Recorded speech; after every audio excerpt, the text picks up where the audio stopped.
Hello అందరికీ ఈరోజు ఫిష్‌తో ఒక కొత్త ఐటెమ్ చేసుకుందాం రండి. ఫిష్‌ని ఉప్పు, అలాగే నిమ్మకాయతో బాగా క్లీన్ చేసి పెట్టుకోవాలి.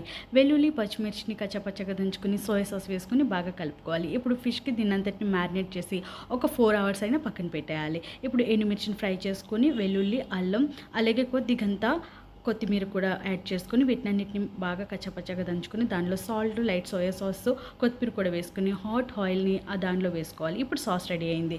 ఇప్పుడు మనం బేస్ కోసం ఇదంతా స్టీమ్ చేసుకోవడానికి వాటర్ పెట్టుకొని ఒక కడాయిలో దాన్ని మూత పెట్టుకొని ఉంచుకోవాలన్నమాట. ఇప్పుడు మనం మ్యారినేట్ చేసినటువంటి ఫిష్ మీద మనం ఆల్రెడీ తయారు చేసుకున్నటువంటి సాస్‌ని అంతటిని దానిలో వేసి మనకి ఏ వెజిటబుల్ అయితే ఆ వెజిటబుల్ అవైలబుల్ ఉంటే వేసుకోవచ్చు అనమాట. నేను బెండకాయ, బొబ్బరి చిక్కులు వేసాననమాట. ఇలా ఫాయిల్ పేపర్‌లో దాన్ని బాగా ఫోల్డ్ చేసి ఆవిరి ఉన్నటువంటి దాని మీద పెట్టేయాలన్నమాట. ఇలా 45 మినిట్స్ ఆవిరి మీద ఉడికించుకోవాలి. ఇది చాలా టేస్టీగా ఉంటుంది. నిమ్మకాయ పిండుకొని తింటే అబ్బా!